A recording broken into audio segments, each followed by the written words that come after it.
Evening folks, in you come for a blether. Got a big axe here tonight. Positive it's an Elwell, but that's been well mushroomed off. There's a £7 stamp there as well, 7 with a dash either side of it, and there's another number on it, 551147. So if any of you guys know your old Elwells, this is a monster. Once I get the head off it, I'll show you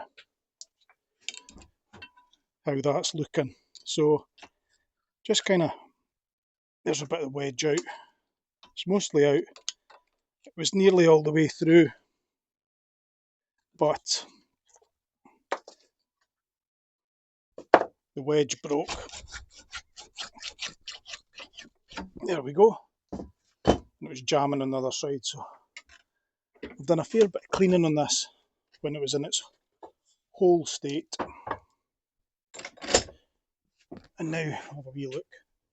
So here's the original handle, and I'm positive that this bit of timber was added in because they didn't have the right size. But that handle's good and it fitted it okay. I'll get it wedged up tight and that's going to go back in. And if someone else wants to make a big or find a big handle for this, it's up to themselves, but that handle's too good to not use again. And I'll keep that piece because it fitted a treat. And we'll make a big wedge and we'll get that back in service. That's the head. And this is a biggest axe I've had in here. 11 inches across, 6-inch cutting face. It's a monster. So there's the kind of numbers I was reading up in here. Don't know if you can see them or not. And there's a 7 there. But I'm sure the Elwell was lost in all the mushrooming.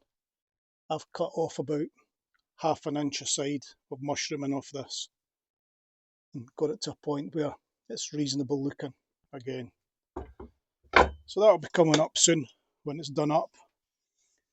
This big old felon axe. I mean, imagine the guy that was wielding that, £7 of chopping power, taking big face cuts out of trees. That would have been quite the man in the woods with that over his shoulder, wandering down, putting his cuts in, maybe doing the whole tree with this at the back as well, but more than likely with a cross-cut saw and his partner on the other side, dropping big trees here like beech and oak, things like that, for whatever purpose they were required for at the time. But I'm looking forward to bringing this one back into some kind of shape. Put a wee picture of it at the beginning of what it looked like before, because it was pretty manky and the mushrooming was really bad. So if you ever see someone with an old axe and they're away to hit it with a sledgehammer, shout halt and take that off them, unless they're frozen of course and they really need the firewood. But if they're destroying these old treasures, try and save them. Anywho, hope you are all doing okay, and we will catch up soon for more blethers.